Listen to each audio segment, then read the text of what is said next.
Hello dear student, बहुत स्वागत है आपका हमारे इस चैनल पर। आज की इस वीडियो में हम लोग डिस्कस करेंगे क्लास 12th फिजिक्स के chapter number 8 that is electromagnetic waves के कुछ इंपॉर्टेंट क्वेश्चंस जो आपके बोर्ड एग्जाम 2026 को टारगेट करेंगे। हम इस वीडियो में ऐसे क्वेश्चंस को सेलेक्ट करेंगे जो आपके बोर्ड एग्जाम में आने की पूरी संभावना रखते होंगे। तो अगर आप हमारी इन वीडियोज से सेलेक्टेड क्वेश्चंस की प्रैक्टिस करते हैं तो आई होप कि आपके एग्जाम में वैसे ही क्वेश्चंस देखने को मिलेंगे जो आज की इस वीडियो में हम डिस्कस करने वाले हैं। तो आपको और कहीं भटकने की जरूरत नहीं पड़ेगी। और पिछले 7 चैप्टर ऑलरेडी हम कवर कर चुके हैं, तो उम्मीद करते हैं कि आपने उन वीडियोस को देख करके अपनी तैयारी अच्छे लेवल पर कर ली होगी। और आज की इस वीडियो में हम पर्टिकुलर चैप्टर 8 के बारे में बात करने वाले हैं। तो चलिए बिना किसी देरी के हम लोग चैप्टर 8 के इंपॉर्टेंट क्वेश्चंस की तरफ आगे बढ़ते हैं और कुछ चीजें डिस्कस करते हैं। सबसे पहले मार्किंग स्कीम के बारे में मैं बात करूंगा इस चैप्टर की, तो इसको आप बहुत अच्छे से समझिए। बहुत छोटा सा चैप्टर है, बहुत आसान सा चैप्टर है। सेलेक्टेड क्वेश्चंस बताऊंगा जो पढ़ के आप अच्छे नंबर्स को स्कोर कर सकते हैं, जो भी यहां से आने वाला है। तो मार्किंग स्कीम में सबसे पहले ये समझो प्यारे बच्चों कि यहां से जो एक क्वेश्चन आने वाला है वो 1 मार्क का आने वाला है। 1 मार्क के लिए 1 क्वेश्चन आएगा जो आपका ऑब्जेक्टिव बनने वाला है, यानी एमसीक्यूज क्वेश्चन बनेगा। एमसीक्यू क्वेश्चन की तैयारी आप अपने परीक्षा बोर्ड से या परीक्षा सार से कर सकते हैं। फर्स्ट टाइम है तो यहां से कुछ कहा नहीं जा सकता कि किस तरह के क्वेश्चन आएंगे। अगर आपने बेसिक लेक्चर्स हमारे देखे हुए हैं जो ऐप के अंदर उपलब्ध हैं, तो आपसे ऐसा कोई भी क्वेश्चन नहीं है जो ना बन जाए। ठीक है, तो 1 मार्क का 1 क्वेश्चन यहां से आने वाला है। इसके अलावा एक सॉलिड क्वेश्चन इस चैप्टर से आएगा 3 मार्क्स का। 3 मार्क्स का एक क्वेश्चन, और ये आपको सीधा सीधा 3 नंबर दे करके जाएगा। ठीक, इतना ही इसमें मार्किंग स्कीम में है, इससे ज्यादा कोई क्वेश्चन आपको देखने को नहीं मिलने वाला है। ठीक है, इसके अलावा कोई भी क्वेश्चन आपको बोर्ड एग्जाम में देखने को नहीं मिलेगा। यानी टोटल क्वेश्चंस की संख्या देखी जाए तो टोटल 2 क्वेश्चंस हैं, और टोटल मार्क्स देखा जाए तो यहां से आपको 4 मार्क्स मिलने वाले हैं। ठीक है, और आप तो समझते हैं एक एक नंबर की अहमियत कितनी होती है। एक नंबर से भी बच्चा आगे पीछे हो जाता है तो कई रैंक पीछे चला जाता है। तो ये बहुत छोटा सा चैप्टर है, सारे काम छोड़ के आपको इस चैप्टर के कुछ सेलेक्टेड क्वेश्चंस को पहले प्रिपेयर कर लेना चाहिए और अपनी तैयारी कर लेनी चाहिए। तो चलिए बिना किसी देरी के अब हम लोग शुरू करते हैं। तो मैं आपको परीक्षा सार से मार्क करवाऊंगा और वहां से आप क्वेश्चंस को मार्क कर लीजिए और अपने हिसाब से उसको प्रैक्टिस कर लीजिए। बाकी हमारे डिटेल लेक्चर्स जो हैं वो उपलब्ध ही हैं, आप उनको देख करके भी अपनी तैयारी अच्छे लेवल पर कर सकते हैं। ठीक है, तो चलो मैं आपको परीक्षा सार पे लेके चलता हूं, वहां पर बताता हूं कि आपको क्या पढ़ना है क्या नहीं पढ़ना है। ठीक है, चलिए ये आपकी स्क्रीन पर नजर आ रहा है, ये परीक्षा सार का आपको सामने हमने पीडीएफ उपलब्ध किया हुआ है। तो आप यहां से भी देख के तैयारी कर सकते हैं और उसके पीडीएफ से भी, आपके पास बुक्स भी होंगे वहां से भी पढ़ सकते हैं। किसी बच्चे के मन में ये भी डाउट आ सकता है कि क्या हम परीक्षा बोर्ड से नहीं कर सकते तैयारी। तो मेरा आंसर है कि आप कहीं से भी कर सकते हैं, परीक्षा बोर्ड हो परीक्षा सार हो, कोई फर्क नहीं पड़ता उससे। ठीक है, तो आप किसी से भी तैयारी कर सकते हैं। बस जो क्वेश्चंस मैं यहाँ पर सेलेक्ट कर रहा हूं उन क्वेश्चंस को आप थोड़ा सा ध्यान में रखेंगे और उसके हिसाब से अपनी तैयारी करेंगे। ठीक है, तो चलिए शुरू करते हैं। सबसे पहले ये आपका चैप्टर है ऑब्जेक्टिव क्वेश्चन, आप यहां से कर लीजिए। ऑब्जेक्टिव के लिए हम बाद में अलग से डिटेल वीडियोस लेकर के आएंगे चैप्टर वाइज, तो उसके लिए परेशान नहीं होना। आप चाहें तो पहले से प्रिपरेशन कर सकते हैं, यहाँ से अच्छे क्वेश्चन सेलेक्ट किए गए हैं। इसके अलावा भी आप प्रिपेयर कर सकते हैं। ठीक हो गया जी। सबसे पहला इसमें आपको जो प्रिपेयर करना है वो क्वेश्चन है, what do you mean by electromagnetic waves and it's 4 properties. EM waves की सबसे पहले डेफिनेशन आपको पढ़नी है, किसने उसको डिस्कवर किया, और 4 प्रॉपर्टी प्रिपेयर कर लेनी है। ठीक, वो कहीं भी आएगा मैं भी आपको मार्क करा दूंगा। सबसे पहला क्वेश्चन जो आपको पढ़ना है, देखो 3 नंबर का क्वेश्चन आएगा और तीनों सेट में अलग अलग रहेगा। तो आप ये मत सोचिएगा कि एक ही क्वेश्चन तीनों सेट में रिपीट होता हुआ नजर आएगा, ऐसा कुछ भी नहीं है। 3 क्वेश्चन अलग अलग रहेंगे तीनों सेट्स में, इसीलिए आपको बहुत सोच समझ करके तैयारी करनी। सबसे पहला मैं जो बताना चाहता हूं वो यहां से आप समझिए। देखिए ये तो नोट्स में तो खैर जो है सो है, मैं आपको भी बताऊंगा। सबसे पहली चीज जो मैं बताना चाह रहा हूं वो मैं अपने नोट्स से आपको दिखाता हूं, वहां से आपको चीजें और क्लियर हो जाएंगी। उसके बाद फिर हम आगे बात करते हैं। सबसे पहला जो टॉपिक है वो आपको ये पढ़ना है, बहुत ध्यान से सुनिए, बहुत ध्यान से समझिए। सबसे पहला टॉपिक आप इलेक्ट्रोमैग्नेटिक वेव्स का डेफिनेशन पढ़ लीजिए। यानी electromagnetic waves are those waves which are produced by oscillating magnetic field and electric field perpendicular to each other and also perpendicular to the direction of propagation. छोटा सा definition है, इतना भी नहीं लिख सकते तो आप सीधे लिख दीजिए electromagnetic waves are those waves which are produced by oscillating charges, बस हो गया, ये भी काफी है। इसके अलावा 4 प्रॉपर्टी आपको ईएम वेव्स की प्रिपेयर करनी है, चाहे ये क्वेश्चन रिपीट हुआ हो या ना हुआ हो, इसको आपको पढ़ना है। ठीक, तो हमारे नोट से भी आप प्रिपेयर कर सकते हैं और अलग से भी आप प्रिपेयर कर सकते हैं, जहां से आपके पास जो भी संसाधन हैं। तो मैं थोड़ा थोड़ा पढ़ के बताता जाऊंगा और क्वेश्चंस भी मार्क कराता जाऊंगा, समझते चलिए। ये सबसे इंपॉर्टेंट क्वेश्चन है।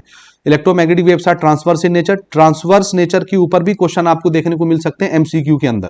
तो याद रखिएगा ईएम वेव्स ट्रांसवर्स नेचर का होता है और साउंड वेव लॉन्गिट्यूडनल नेचर का होता है। इन दोनों के ऊपर भी क्वेश्चन आते हैं, तो ये प्रिपेयर कर लीजिएगा। ये वैक्यूम के अंदर ट्रेवल कर सकते हैं, ठीक है। मैग्नेटिक फील्ड और इलेक्ट्रिक फील्ड से ये प्रभावित नहीं होते, इफेक्ट नहीं होता इनके ऊपर कुछ भी। इनकी स्पीड जो है, किसी भी टाइप की इलेक्ट्रोमैग्नेटिक वेव्स हो, स्पीड होती है 3 × 10⁸, ये 8 है ना मीटर पर सेकंड, जो लाइट की स्पीड है, क्योंकि लाइट खुद एक ईएम वेव्स है।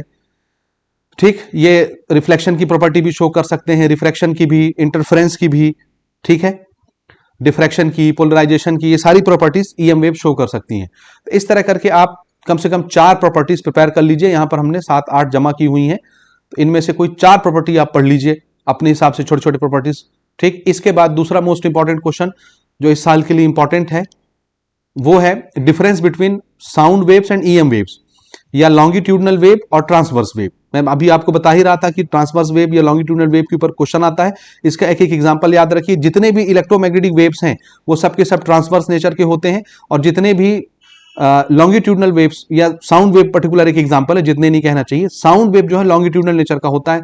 अब ये दोनों क्या है, ये हमने डिटेल लेक्चर कवर किया हुआ है, यहां बताने की जरूरत नहीं है, सिर्फ यहां पर हम इंपॉर्टेंट क्वेश्चन डील कर रहे हैं।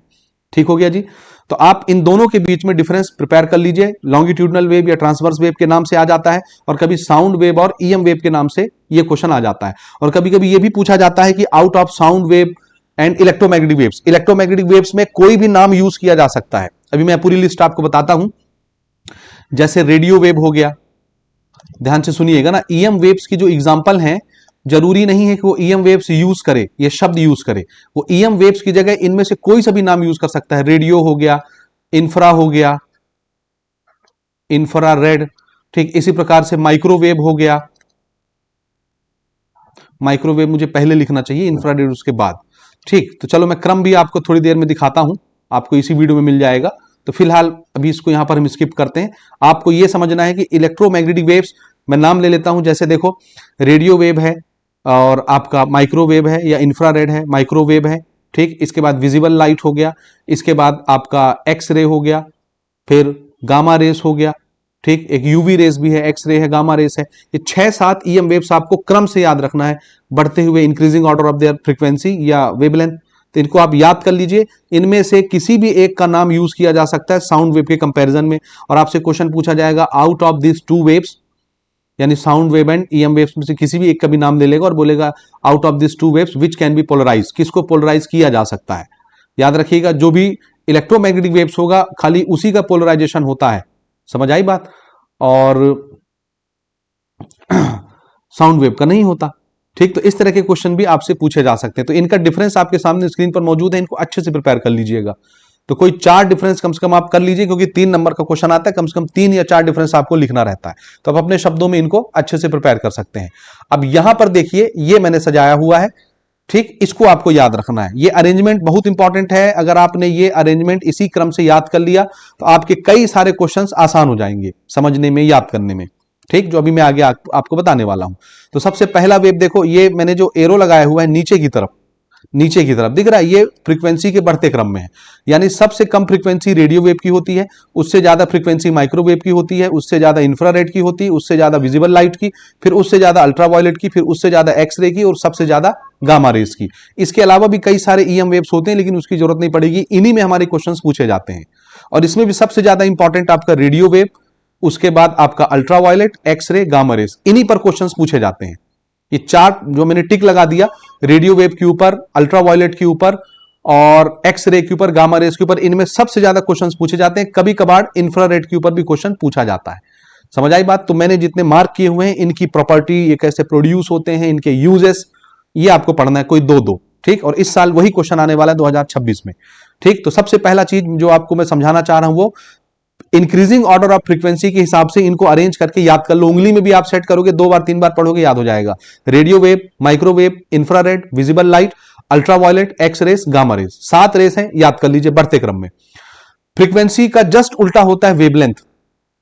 तो अगर ये मैंने ऊपर से नीचे जैसे इसमें लिखा हुआ है, ये अगर फ्रीक्वेंसी का बढ़ता हुआ क्रम है तो वेवलेंथ का घटता हुआ क्रम हो गया, decreasing order of their wavelength. तो सबसे ज्यादा वेवलेंथ किसकी होगी? जिसकी फ्रीक्वेंसी सबसे कम होगी। समझ आया? तो सबसे कम फ्रीक्वेंसी किसकी? रेडियो वेव की, इसकी वेवलेंथ सबसे ज्यादा है। तो नीचे से ऊपर की तरफ अगर आप पढ़ेंगे तो ये वेवलेंथ का बढ़ता हुआ क्रम हो जाएगा। जैसे सबसे ज्यादा फ्रीक्वेंसी गामा रेस की होती है तो सबसे कम वेवलेंथ हो जाएगी गामा रेस की। तो गामा रेस सबसे कम वेवलेंथ, उससे ज्यादा एक्स रे, उससे ज्यादा अल्ट्रावायलेट, उससे ज्यादा विजिबल लाइट, उससे ज्यादा इंफ्रारेड, फिर माइक्रो, फिर रेडियो वेव। इस तरह करके बढ़ते क्रम में आप इनको सजा करके याद रख सकते हैं। तो ये बड़ा इंपॉर्टेंट है, इसको हर हाल में आप प्रैक्टिस कर लीजिए। ठीक है, तो ये बढ़ते क्रम में आप इनको अच्छे से याद कर लो। तो ये हर हाल में आपको याद करना है। तो जैसे मैंने ऑर्डर बताया वैसे, तो रेडियो वेव से अगर आप नीचे आते हैं गामा रेस तक, ये फ्रीक्वेंसी के बढ़ता क्रम हो गया। और अगर आप गामा रेस से रेडियो वेव की तरफ ऊपर जाते हैं तो ये आपका वेवलेंथ का बढ़ता हुआ क्रम हो गया। दोनों एक दूसरे के रेसिप्रोकल होते हैं और इस पर क्वेश्चन आपके एग्जाम में पूछा जा सकता है, एमसीक्यू में भी या 1 मार्क के क्वेश्चन में भी पूछा जा सकता है कि फ्रीक्वेंसी के बढ़ते क्रम में इनको अरेंज करो या वेवलेंथ के बढ़ते क्रम में अरेंज करो, इसलिए इसको याद करना जरूरी है।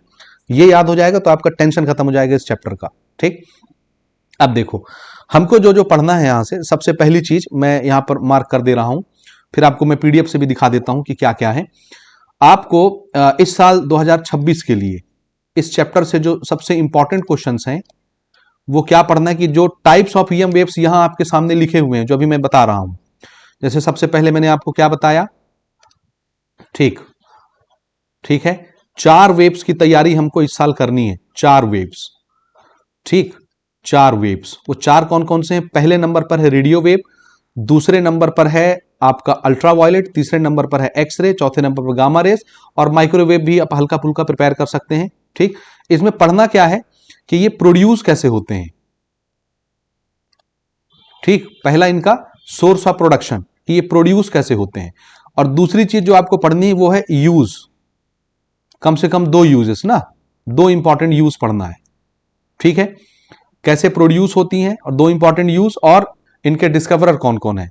और इसके साथ साथ तीसरी इंपॉर्टेंट चीज जो आपको पढ़नी वो है फ्रीक्वेंसी रेंज।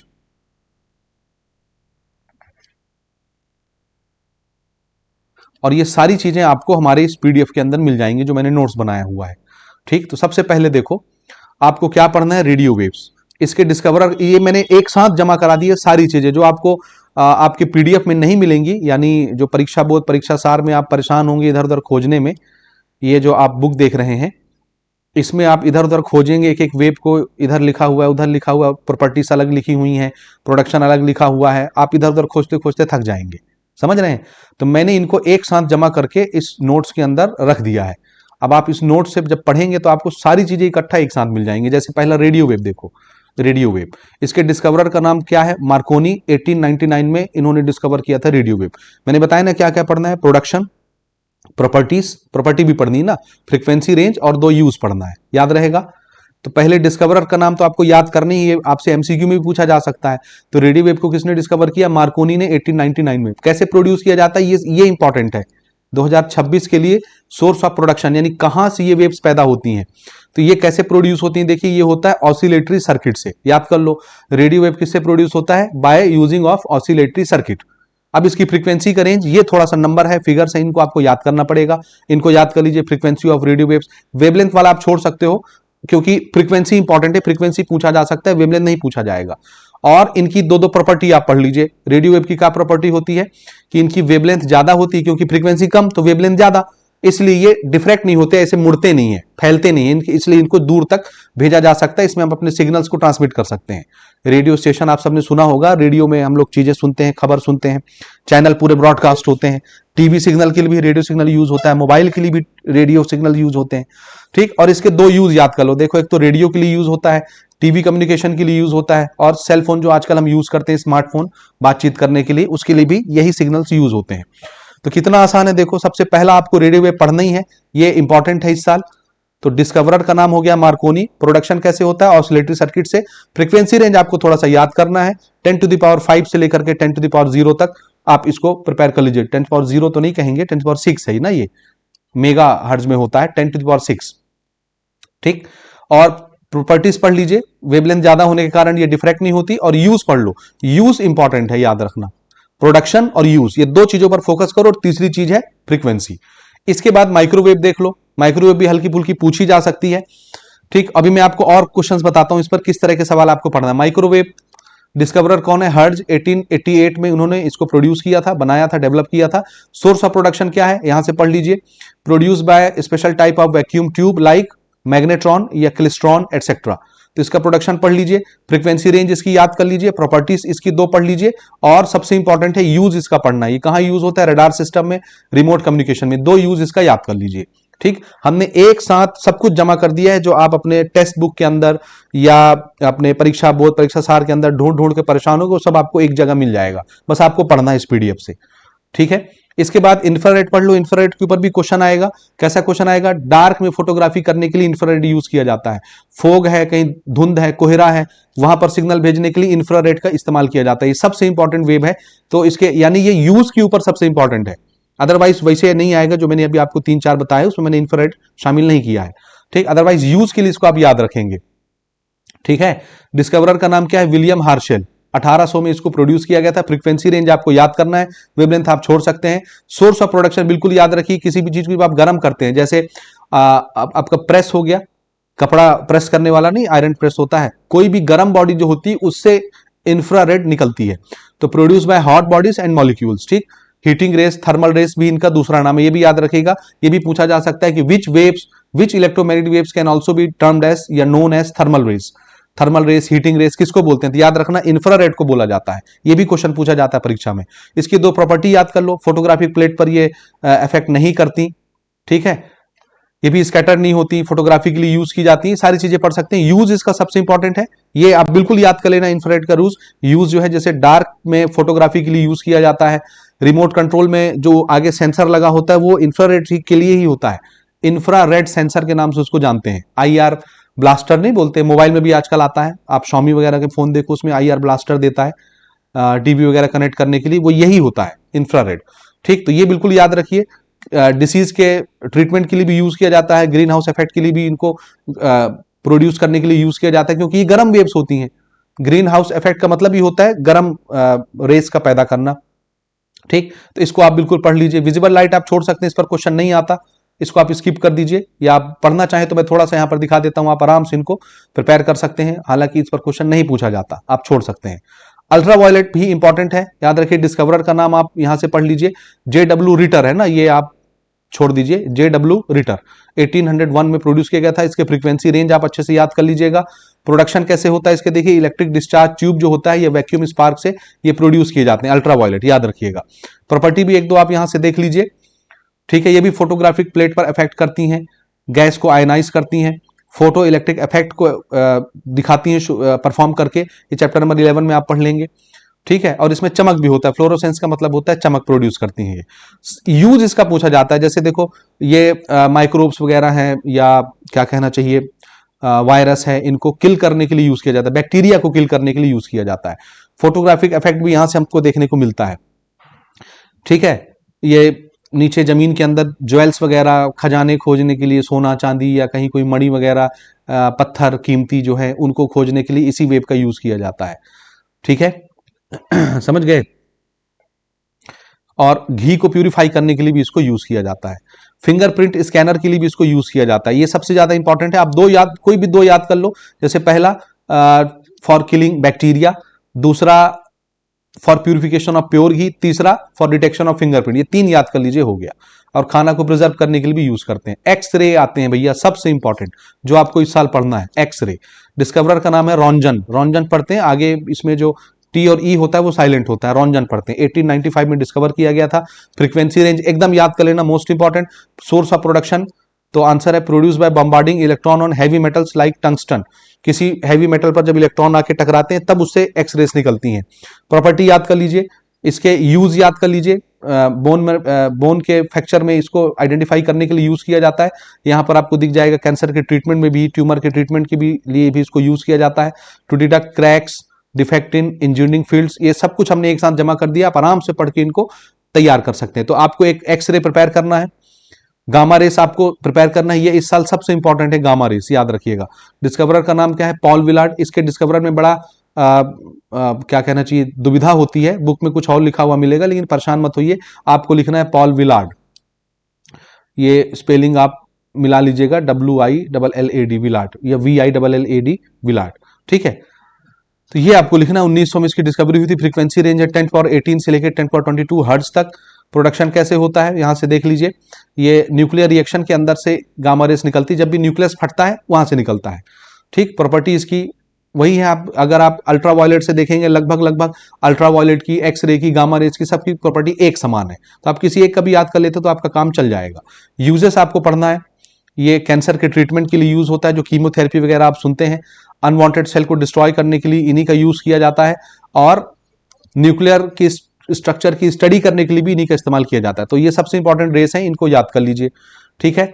इतने में आपकी तैयारी हो जाएगी। तो आपको कुल मिला के यहां से पढ़ना क्या है इस साल? रेडियो वेव पढ़ना है, एक्सरे पढ़ना है, गामा रेस पढ़ना है, यूवी रेस पढ़ना है, यानी इनका प्रोडक्शन पढ़ना है और इनका यूज पढ़ना है। इसके अलावा एक दो चीजें और है जो आपको पढ़नी है, वो मैं आपको आपके परीक्षा बोर्ड या परीक्षा सार से बता देता हूं। जैसे छोटे छोटे क्वेश्चन देखो, इस तरह के question, which wave are used as signal through fog and why, यानी जब कोहरा होता है, धुंध होता है, कौन सी वेव यूज की जाती है? तो आंसर है इंफ्रारेड यूज की जाती है, ठीक है।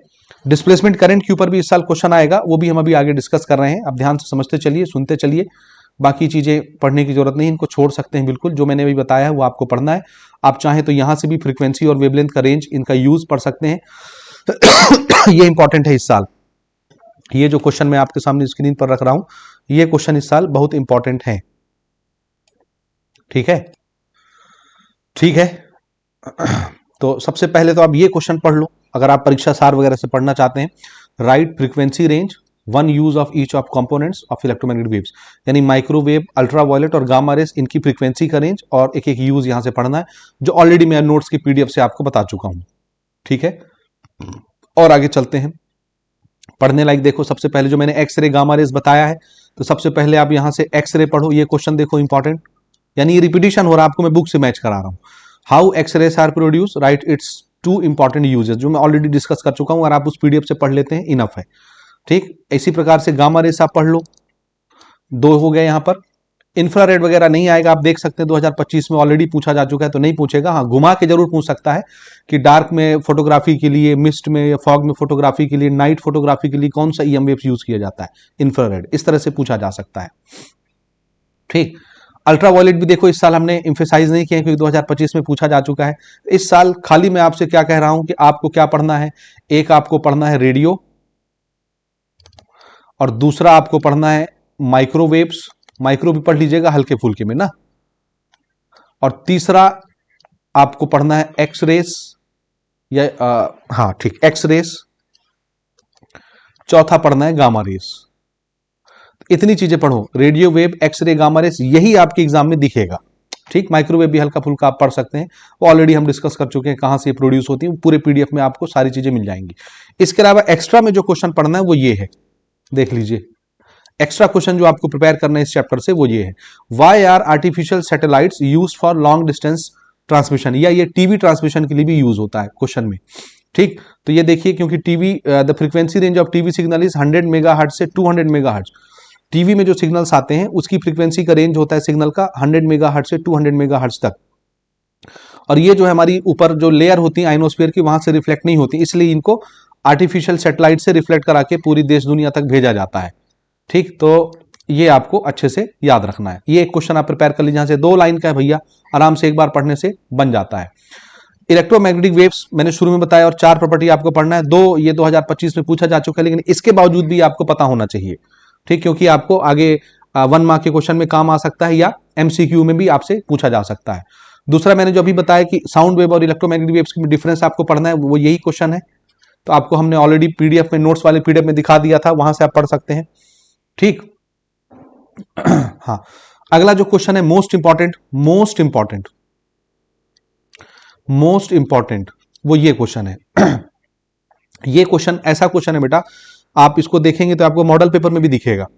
What is electromagnetic spectrum, write down the name of different type of spectrum and their use, one use of each constituent of spectrum. ठीक है, इसको समझो। अब इसमें आंसर आपको अजीब सा दिखेगा, आप इनको अपने शब्दों में भी लिख सकते हैं, कोई प्रॉब्लम नहीं होता।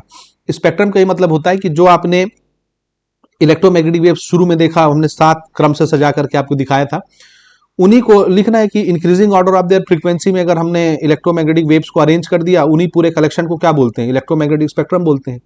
ठीक है। तो सिंपल शब्दों में क्या लिखोगे, the arrangement of all electromagnetic waves in order of their wavelength या फ्रीक्वेंसी, कुछ भी एक नाम यूज कर लो, चाहे वेवलेंथ चाहे frequency, are called electromagnetic spectrum. और ये आपसे या तो वेवलेंथ के बढ़ते क्रम में अरेंज करने के लिए पूछा जा सकता है, या फ्रीक्वेंसी के बढ़ते हुए क्रम में अरेंज करने के लिए पूछा जा सकता है। अगर आप मॉडल पेपर देखोगे उसमें फ्रीक्वेंसी के बढ़ते क्रम में इसको अरेंज करने के लिए क्वेश्चन दिया होगा, और यहां पर आप देख रहे हैं ये वेवलेंथ के बढ़ते क्रम में अरेंज करने के लिए क्वेश्चन दिया हुआ है। क्या उससे फर्क पड़ता है, कुछ नहीं, उल्टा लिख दो, रेडियो वेव, फिर माइक्रोवेव, फिर इंफ्रारेड, फिर विजिबल, फिर अल्ट्रावायलेट, फिर एक्सरे, फिर गामा रेस, कोई फर्क नहीं पड़ता। और आंसर भी आपको ये सब रट्टा नहीं मारना है, सिंपल शब्दों में याद रखो, the arrangement of all electromagnetic waves in order of their wavelength और frequency are called electromagnetic spectrum. और अरेंज कर दो, मैंने शुरू में 7 बताया था, याद करना आपको। और एक एक यूज आपको पढ़ना है, वो यूज आपको यहां से मिल जाएगा। ठीक, तो ये बड़ा इंपॉर्टेंट क्वेश्चन है बेटा, इसको अच्छे से प्रिपेयर कर लेना, एक लाइन का आंसर है, आराम से प्रिपेयर कर सकते हो। ठीक, आगे बढ़ते हैं। बाकी यहां से आपको कुछ भी नहीं करना है, आप इनको बिल्कुल स्किप कर सकते हो। अगला जो क्वेश्चन है वो ये पढ़ना आपको, यहां पर right the name of component of electromagnetic spectrum. कई बार क्वेश्चन को रिवर्स करके पूछा जाता है, यानी वो डायरेक्ट नहीं देगा कि how X rays are produced, write its 2 important uses, नहीं, वो आपको यूज दे करके उनके इफेक्ट बता करके पूछेगा ये कौन सी वेव का काम है। इस साल ये भी क्वेश्चन इंपॉर्टेंट है, ये भी आपसे पूछा जा सकता है 2026 में, तो इनको हर हाल में प्रिपेयर करेंगे। जैसे देखो, which is use to study the structure of crystal, crystal की स्ट्रक्चर को स्टडी करने के लिए कौन सा वेव यूज किया जाता है, तो आप इसमें एक्सरे लिख सकते हैं, इसमें गामा रेज भी लिख सकते हैं, दोनों। तो इसमें आंसर एक्सरे बनाया, आप गामा रेज भी लिख सकते हैं, दोनों का यूज किया जाता है। ठीक है। और इनके यूज भी लिखने एक एक, तो ये नीचे जो आंसर लिखा हुआ है ये यूज के तौर पर लिखा हुआ है, और हमारे जो आंसर है वो ये है एक्सरे। आप गामा रेज भी लिख सकते हैं, दोनों का काम है, क्रिस्टल स्ट्रक्चर की स्टडी में दोनों को यूज किया जाता है। Which is observe by ozone layer, ozone layer किस वेव को एब्जॉर्ब कर लेता है, आंसर है यूवी रेस को। यूवी रेस का काम क्या है, producing photo electric effect, effect मैंने यूज तो कई बता दिए ऊपर। अगला which is responsible for heating effect, मैंने पहले बताया, थर्मल वेव, हीटिंग इफेक्ट, ये सब किसका काम है, इंफ्रारेड का। तो इस तरह से आप इनको प्रिपेयर कर सकते हैं। ठीक, बाकी अगला क्वेश्चन आप स्किप कर सकते हैं बिल्कुल। इलेक्ट्रोमैग्नेटिक स्पेक्ट्रम हो गया, ये देखो ये वही क्वेश्चन है जो आपके मॉडल पेपर में डाला गया है। What is electromagnetic spectrum, write down it's different component in ascending order of there frequency, frequency के बढ़ते क्रम में इनको सजाना है, जो ऑलरेडी हम डिस्कस कर चुके हैं।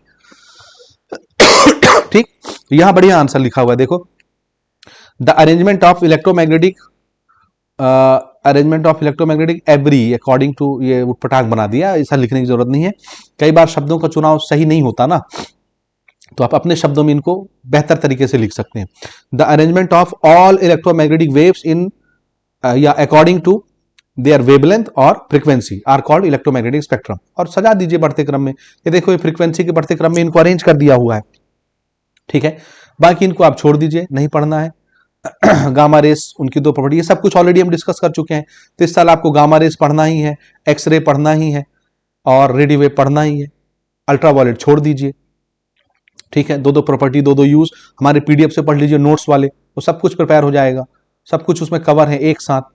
ठीक हो गया जी, तो इतना ही पढ़ना, इसमें बहुत ज्यादा नहीं पढ़ना है। ठीक है, रेडियो वेव पर ज्यादा इंफेसाइज कीजिएगा। एक क्वेश्चन यहां पर और है एक्स्ट्रा जो आपसे पूछा जा सकता है, वो ये है लास्ट क्वेश्चन, जो डेरिवेशन के तौर पर पूछा जा सकता है, और ये आपके मॉडल पेपर वगैरह में भी डाला गया, इसलिए मैं कह रहा हूं, अदरवाइज ये आता नहीं है और नहीं आएगा जहां तक है, लेकिन फिर भी आप इसको देख लीजिए। डिस्प्लेसमेंट करंट का एक्सप्रेशन पूछा जा सकता है, 3 नंबर के लिए वैलिड क्वेश्चन है। कैसे करोगे, देखो, डिस्प्लेसमेंट करंट किसको बोलते हैं, कैपेसिटर की 2 प्लेट होती है ना, एक में प्लस चार्ज एक में माइनस चार्ज, हम लोग भर देते हैं। ठीक है, प्लस चार्ज और माइनस चार्ज। हाँ जी, देखिए, कैपेसिटर के 2 प्लेट के बीच में कोई कंडक्टर नहीं होता, तो इसमें करंट कैसे फ्लो होगी, लेकिन करंट तो फ्लो होती है सर्किट में। तो इसमें जो करंट फ्लो होती है वो इलेक्ट्रिक फील्ड के कारण होती है, या पोलराइजेशन ऑफ चार्जेस के कारण। यही करंट डिस्प्लेसमेंट करंट कहलाता है। तो डिस्प्लेसमेंट करंट को अपन आईडी से दिखाते हैं, और किसी भी करंट का फॉर्मूला होता है flow of charge per unit time, यानी चार्ज अपॉन टाइम, ये करंट का फॉर्मूला होता है। तो आप चार्ज की वैल्यू ढूंढ के लिए आइए, यहां रख दीजिए, करंट का फॉर्मूला बन जाएगा।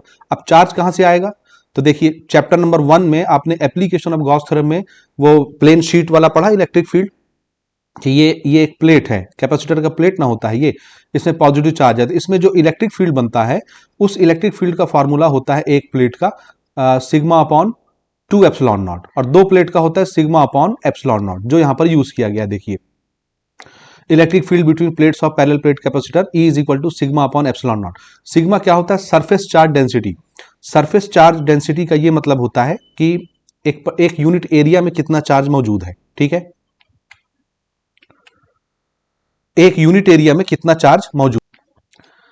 सरफेस चार्ज डेंसिटी यानी 1 यूनिट एरिया पे कितना चार्ज होता है, तो हम सिग्मा को बोलते हैं सरफेस चार्ज डेंसिटी, ये होता है चार्ज पर यूनिट एरिया। यहां से आपको ये वैल्यू निकालनी है, यानी हमको करंट निकालने के लिए चार्ज चाहिए, तो चार्ज आपको सिग्मा से मिल जाएगा।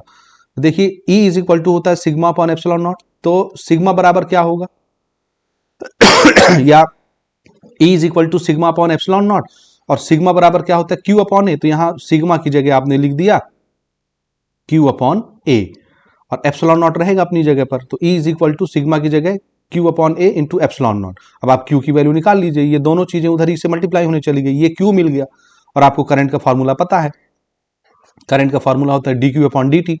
Q की जगह रख दीजिए। देखिए the current flowing between plates of capacitor is displacement current, यानी करंट का एक्सप्रेशन होता है dq अपॉन dt। Q की जगह ये फॉर्मूला आपने पुट करना है, E एप्सिलॉन नॉट ए। ठीक, इसमें एप्सिलॉन नॉट बाहर हो जाएगा, और खाली डिफरेंशिएशन किसका होगा टाइम के रिस्पेक्ट में, आंसर है E इंटू ए का। और E इंटू ए क्या चीज होता है, electric field multiplied by area, flux. तो इसको फ्लक्स लिख लेंगे अगले स्टेप में, epsilon not A D upon D T, यानी डिफरेंशिएशन ऑफ E इंटू ए को क्या लिख लीजिए, मैग्नेटिक फ्लक्स या इलेक्ट्रिक फ्लक्स। यहां पर इलेक्ट्रिक फील्ड है तो दिस इज फ्लक्स, बस यही करंट का फॉर्मूला है।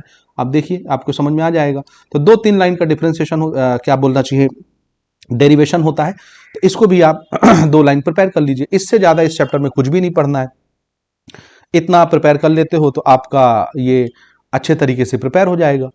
समझ रहे हैं आप, तो इससे ज्यादा आपको नहीं पढ़ना है। उम्मीद करते हैं कि ये चीजें जो हैं आप समझ गए होंगे कि आपको इस चैप्टर से क्या पढ़ना है क्या नहीं पढ़ना है, इतना ही आपको प्रिपेयर करना है मेरे ख्याल से। ठीक, तो हम उम्मीद करेंगे कि ये चीजें आपको समझ में आ रही होंगी, और आपका जो 4 नंबर यहाँ से बनने वाला है वो आप अच्छे से सिक्योर कर पाएंगे। इसके अलावा इस चैप्टर से कुछ भी नहीं पढ़ना है, आपको MCQ जरूर प्रैक्टिस करना है, उसके लिए कोई लिमिटेशंस नहीं है। आप परीक्षा बोध, परीक्षा सारी, या जिस किताब से पढ़ना चाहें वहां से आप इनको प्रैक्टिस में ले सकते हैं। ठीक है, तो कृपया करके कमेंट करके बताइए अगर आपको कोई और डाउट है, दुविधा है, कोई बात नहीं समझ में आई, कोई एक्सप्लेनेशन चाहिए, बिल्कुल बताइए बेझिझक, हम उसको पूरा करने की पूरी कोशिश करेंगे। ठीक हो गया, मिलते हैं अगले वीडियो में अगले चैप्टर के इंपॉर्टेंट क्वेश्चंस के साथ। ठीक है।